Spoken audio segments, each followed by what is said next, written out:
بسم اللہ الرحمن الرحیم. انتہائی محترم مہمانان گرامی، خواتین و حضرات، السلام علیکم. فلسطین کا اور کشمیر کا مسئلہ ایک ایسا مسئلہ ہے، یہ دونوں مسائل پاکستان کے اندر پوری قوم کے اندر کسی بھی طرح کی تفریق اس مسئلے کے اوپر نہیں ہے. ہم بحیثیت قوم بڑے اختلافات ہوں گے، ہوتے رہے ہیں اور ہوتے رہیں گے، لیکن کشمیر کے معاملے پہ، کشمیریوں کے حق خود ارادیت کے معاملے پہ اور فلسطینیوں کی تحریک آزادی کے بارے میں اور قبلہ اول کی آزادی کے لیے تمام پاکستانی قوم متحد ہے.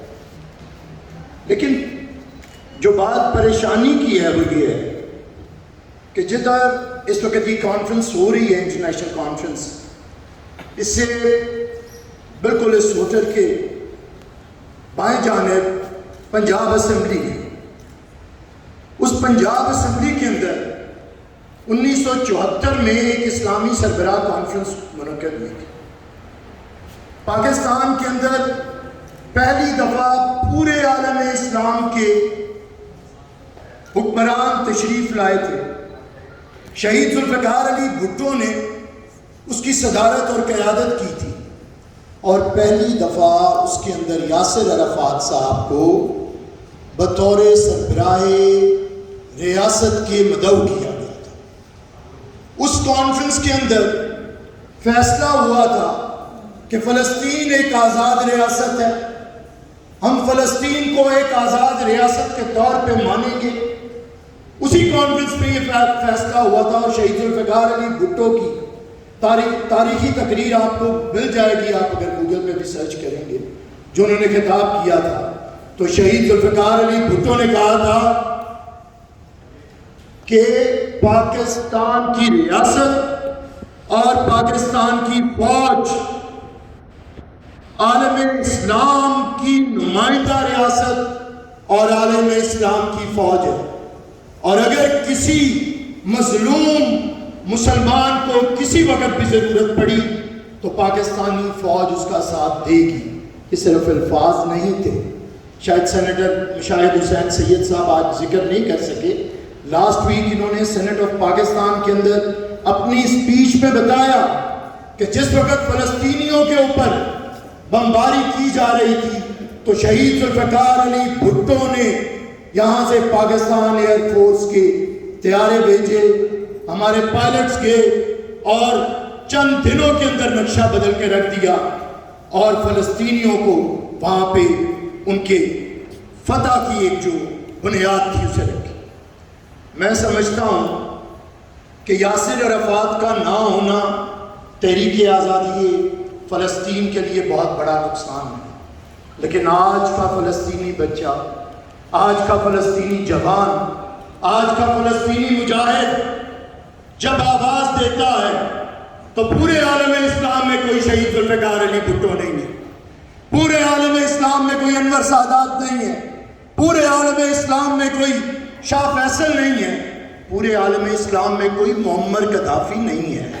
اس لیے صرف گفتگو ہو رہی ہے، باتیں ہو رہی ہیں، باتیں ہوتی رہیں گی، لچھے دار گفتگو ہم سب کرتے رہیں گے، لیکن بتائیں کہ کس حکمران کو جرأت ہوئی ہے کہ وہ فلسطین کے عوام کے ساتھ کھڑا ہو، جس طرح امریکہ شہید بے نظیر بھٹو بوسنیا کے مسلمانوں کے ساتھ 500 چلر کو ساتھ لے کے کھڑی تھی اور وہاں پہ موجود تھی. میں سمجھتا ہوں کہ کیا جب تک آپ ایسے باضمیر حکمران نہیں چنیں گے جن کے اندر حمیت ہوگی، جن کے اندر غیرت ہوگی، جو کھڑا ہونا جانتے ہوں گے سب مظلوموں کے لیے، مذہب کی منافرت سے دور ہو کے بھی ہر مظلوم کے ساتھ ساتھ دینا اپنا فرض سمجھتے ہوں گے، تو پھر ہی کچھ ہوگا. ورنہ جس طرح کے معاملات ہیں، جس طرح کے، تو میں تو صرف فیض کی اس بات پہ بات کو ختم کروں گا. انہوں نے فلسطینیوں کے بارے میں یہ بات کی تھی کیونکہ فیض کی بڑی جد و جہد ہے فلسطین کی آزادی کے لیے. پھر بھر کے فروزاں ہے سر وادی سینہ، پھر رنگ پہ ہے شعلہ رخسار حقیقت، پیغام اجل دعوت دیدار حقیقت اے دیدہ بینا. اب وقت ہے کہ دیدار کا دم ہے کہ نہیں ہے. اب قاتل جاں چارہ گرے کلفت غم ہے.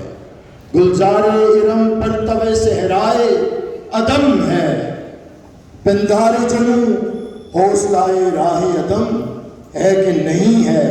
پھر بر کے فروزہ ہے سر وادی سینہ. اے دیدہ بینا پھر دل کو مصفا کرو. اس لوح پشائے مابین منو تو نیا پیمان کوئی اترے. اب رسم ستم حکمت خاصان زمیں ہے.